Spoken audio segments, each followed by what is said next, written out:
Corner, baby. Man. Amin tam chpuyu han natawan Brian Martin Wilson Markin got no gotchin. My name is Brian Martin Wilson. I'm from the Morongo Band of Mission Indians, and I'm here, baby. We are here. Hauka Pablo Winashi, Ma Sampasquaco Pai, Wapuk Clan, Mountain King Snake Clan. I come from the San Diego Band of Mission Indians, Kumeyaay Nation. And yep, today we're here on my reservation in the cave. And we're doing an episode of Coyote Corner. So Yeah. Brian, what is Coyote Corner, and what are we going to be talking about today? In Coyote Corner, we two res boys, we're gonna dig in the dome. You know what I'm saying? We're here in the Moon Dome, made out of straight up Earth, That's right. and we are gonna come at you straight from the Earth with a perspective that I think's a little unique. But you be the judge, I Yeah. guess. So what's unique about it for you? I think it's incredibly amazing that you and I are here, two men from two Southern California tribes coming together and bringing the collective experience to a certain degree of both of our lineages and sharing with other natives, sharing with other non-natives that are interested in our perspective. Yeah. And I think all we can do is just be honest with you and come from the heart and straight to the dome. Take it to the dome. Yeah, well, I agree. I think it kind of sounds like it's rare that we have this opportunity to get together, to communicate, and just talk about what's present right now. A lot's different today than what was real for my grandparents, and maybe yours too. So now we're like here, and feels like there's a responsibility. Yeah, my great grandparents actually were the first on the Morongo Reservation to have electricity. Oh wow! So that's a fun little fact. Your grandparents, Great grandparents. great grandparents. Yeah, great grandparents. Wow. Yeah. So here in Coyote Corner, we are sponsored by Pure Green OG. Some of the finest organically grown cannabis you can get your hands on. Native grown, baby.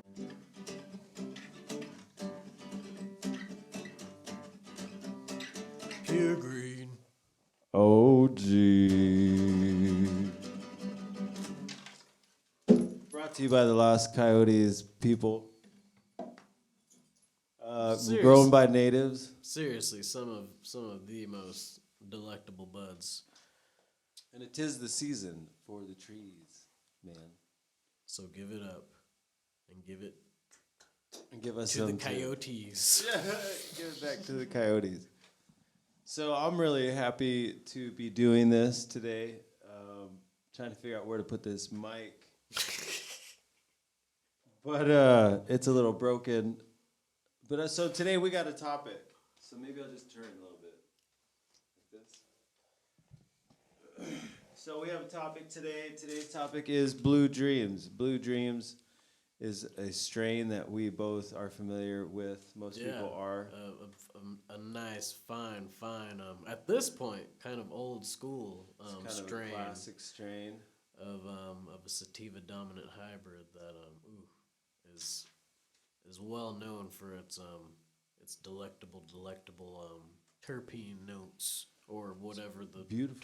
terminology is. Terpenes. There we go. Terpenes. I know what I'm saying. Yeah, terpenes. That's where all the flavor's at. That's where all the beauty is. So we were talking about feelings, and then I was having some feelings like we shouldn't be talking about feelings. Oh. And then we looked at dreams. Oh, yeah, yeah, yeah. What it feels like being on the res. Like sometimes, I think growing up, it's easy to think that like the things I was seeing was normal, and some things weren't very normal to other people. And I learned that as I got older, that like there's some crazy stuff we see on the res, right? And so having feelings on the res is one of those things that's just not as acceptable, right? A lot of times you're you're called something not so nice and told to maybe just rub some dirt on it, if you know what I'm saying. Don't mind me. Hold on. I think Bam. I think in a lot of ways that some of the ways that we potentially saw cycles of people acting out in ways that are a Yeah. little unsavory. Right. I think we have to, at the end of the day, recognize that they're coming from a symptom, and the symptom is, being displaced in fairly brutal fashions normally, and just trying to make it work with what you're given.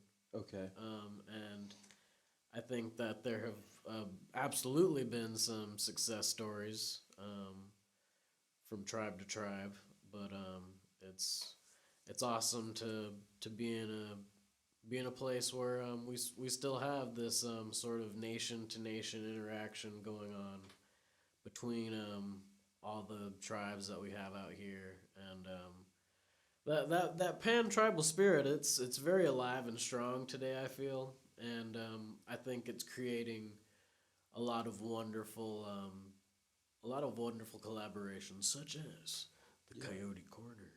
Yes. Hey, hey, hey! We're in the burrows, and we're chopping it up. This is where we're most comfortable to talk about the things that are most important to us, like family, like wellness. Brought to you by the Indian Health Clinic. It does, baby. I'm trying to get them to come on. Come on, guys, support something good. Also, like BetterHelp might be a good partner as well. We shooting our shots right now, man. Like if you got some stuff and you want us to be like, yo, I think it's check really it out. important that as natives we focus on mental health and healing. I think it's easy to assume that natives might have a better grip or understanding on mental health than other cultures. And maybe there's elements and parts that are true. Exactly. I think there is some truth to that, but we also have to recognize how many of us are coming from sort of like broken lineages, whether it be boarding schools or just basic assimilation that was needed to just be able to keep your kids, because a lot of times they were very what some could say strict measures being placed on our people to be able to keep their children, and Cruel measures. and it being kind of a tactic to, as they said, kill the Indian and spare the child. Yeah. So there's we're dealing with the sort of aftershock of a lot of crazy stuff. Is what I'm saying. A lot of crazy stuff. So absolutely. So we be acting out sometimes. Yeah. It happens. It's like landmines. Yeah. And so sometimes that looks like people drive somebody fast. drunk at the window at 3 a.m. when you're younger, driving hella fast. Hella fast. Yeah. And Suicidally. So if I don't know if we want to. Might have to bleep that word. I think that's a YouTube. No, I mean I think it's accurate because it is. You see it from a young age. Mm-hmm. There's a lot of reckless behavior. There's a lot of association with being reckless. Just crazy stuff. A sort of I guess one of the terms could be nihilism, because there's just this kind of like this what sort does of that mean? Pull it up on the phone to like give you the word for word definition. However, I feel like it sort of entails like just this sense of hopelessness and kind of like, oh, who cares about rules type of attitude. Oh, okay. if I'm not That's mistaken. like where you indulge in pleasurable things. Only. Exactly. Yeah, something like that. Or just things that give you a rush. Yeah, whatever So, you want. yeah, pretty exactly. much, without balance. Yeah, no kink shame. Well, There's some of them, just some of them, for sure. so I think as natives, it's important to focus on mental health, wellness. That's where cannabis comes in. That's where, having a doctor is important. So we're, Yeah, mushroom we gummies. got these micro boost mushroom gummies. These, Brought to you by. brought to you by Micro Boost, baby. Micro Boost. They got the chaga, the cordyceps, the lion's mane, the reishi, the turkey tail. What? Bada bing, bada boom. Supports the brain, vascular, immunity, gut, and kidney health. Bang. Woo! But it also Hot has damn. one of those disclaimers where it's like, hey, we can't really It doesn't. can't really stand by all that legally. But there you go. It might not be true. Yeah. Well, they taste delicious, and they're not even paying us. Yeah. That's how good they are. Just threw it out there. So, How do you feel anything after having it at all? Do you feel any different? I feel like a little refreshed potentially internally, like something Maybe. shifted. It was nice. I believe in feel- mushrooms. Yeah, I believe in the placebo effect, but that too. I think that sometimes it's kind of used as this throwaway. However, I think it's evidence of how strong the mind-body connection truly can be.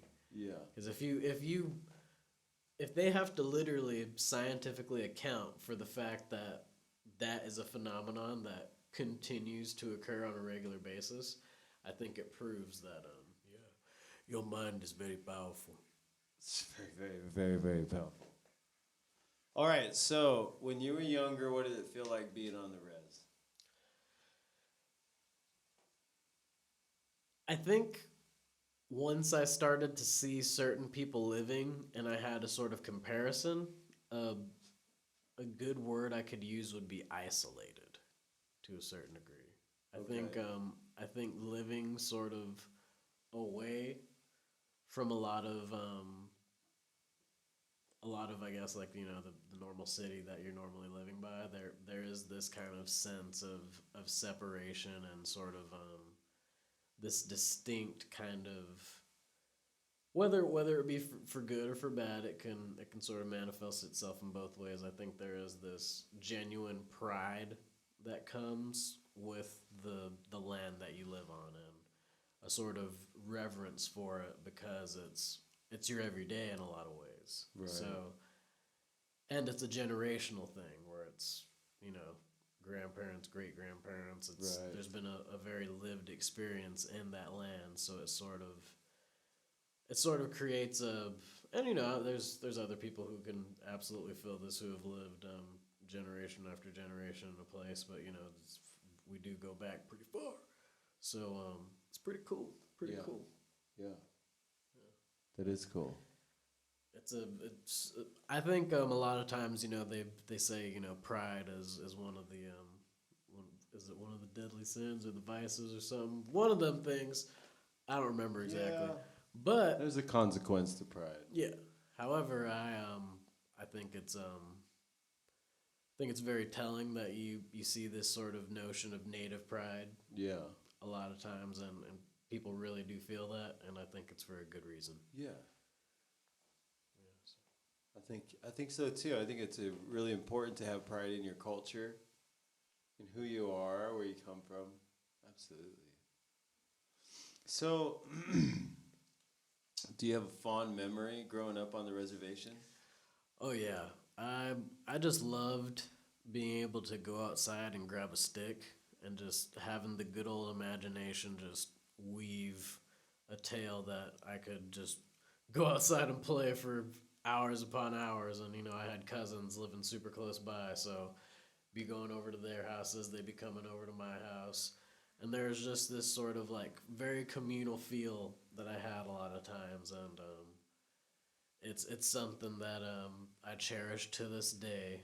Just being able to live like in such close proximity with family and have this love that that is there, like even through thick and thin, because of course family be having having their issues from time to time. Let's not pretend it's all sunshine and rainbows, but All biscuits and gravy, but right? but I do I think that's one of the main just sort of feelings that I have when I look on being a child is just like, oh, family. Yeah. This is just warm. It's Yeah, nice. it's around you. Yeah, exactly. Yeah, So, yeah. That's the nice thing about the res. It's really close. The proximity. That's the worst thing about the rest. Yeah. You notice I said proximity? Yeah. Just it's close. Well, that's beautiful. So, what do you think are some solutions going into 2024? Oh shit, that's pretty specific. But what are some solutions going into the new year that you could see benefiting Native communities? I really think just continued collaboration and continued advancement of the language. And when I say that, I mean like people creating new books in the language, just using the languages in new ways. I think we've we're in the wake of a pretty substantial language revitalization effort that's been going on at least out here specifically in Southern California res as I see. There's been this sort of like revitalization effort and a lot of the internet's made learning language a lot more convenient. So I think a lot of people are taking advantage of that, and I see a lot of people making an effort in that direction, and I think that's a little key that's can just unlock something. Yep. Opens the door to your heart. So the holidays are coming, and if you need some Christmas trees, go to Peep. And every time, so having feelings on the res can be good. There's good ones, there's bad ones, like anywhere else. Of course. I think there's a lot of stereotypes that take place. Mm-hmm. What are some common stereotypes you've witnessed? I think one of the common stereotypes, and it does happen, is just drunkards, drug addicts, just people with addictions. Yeah. And it's a lot of times stereotypes are made for a reason, even if they're even if they're not utilized in the most noble of causes. But that is something I think we've both had issues with that in our families, and it's something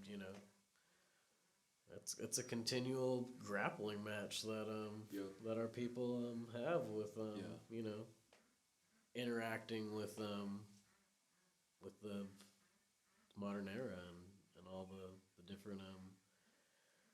different things that can take oneself either to a place of some responsible fun and or a destructive path. So it's a balancing act for everybody. Sure. But specifically just the way that like we were saying before, that close proximity that we as Native peoples normally live in. It does sort of create these like concentrated like bombs that kind of like go off in the community and can have like ramifications for years and years and years. A lot of times, people, it takes time to heal stuff. So So a lot of times, I think it's something I've heard from some like older relatives. Just like your reputation means something, like your actions like speak loudly, and people remember things, and in their own way they normally will hold you accountable. So that's one of the things about being on a res that can definitely be annoying sometimes. Because people will be in your business. They'll be in your business. They know all your business. Yeah. It gets out. Well, so what are some closing words you have for the folks?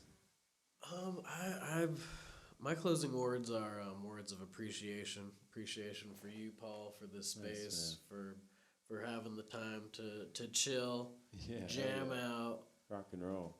you know, have some medicine together, Yep. some sick old chips. Yep. It's been a hang, man. It's been a chill. And I've enjoyed myself, and there will be more to come. Good. Yes, that's it. So from the Coyote Den, we heard from Brian, our friend, co-leader in the den, for all the other friends. So tell your coyote friends and all their friends and some other hens and their friends, and we could do this every weekend. From the Coyote Den, let's go. Play some music now.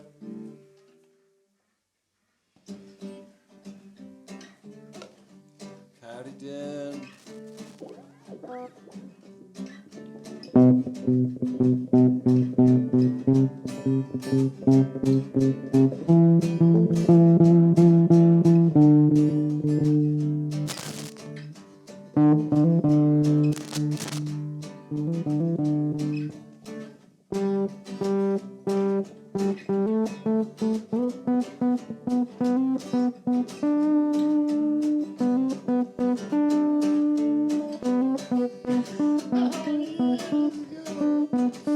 It's the Coyote Den.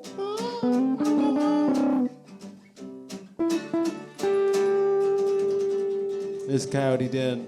My name is Paul. Not the one, Brian Martin Wilson. Michael. And come back now, you hear?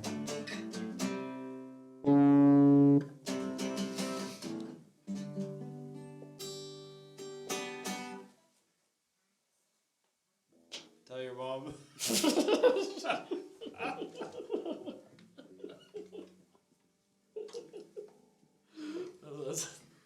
That's a Tell your mom. Tell your mom it's alright. What up? Tell What's good? Sarah to call me.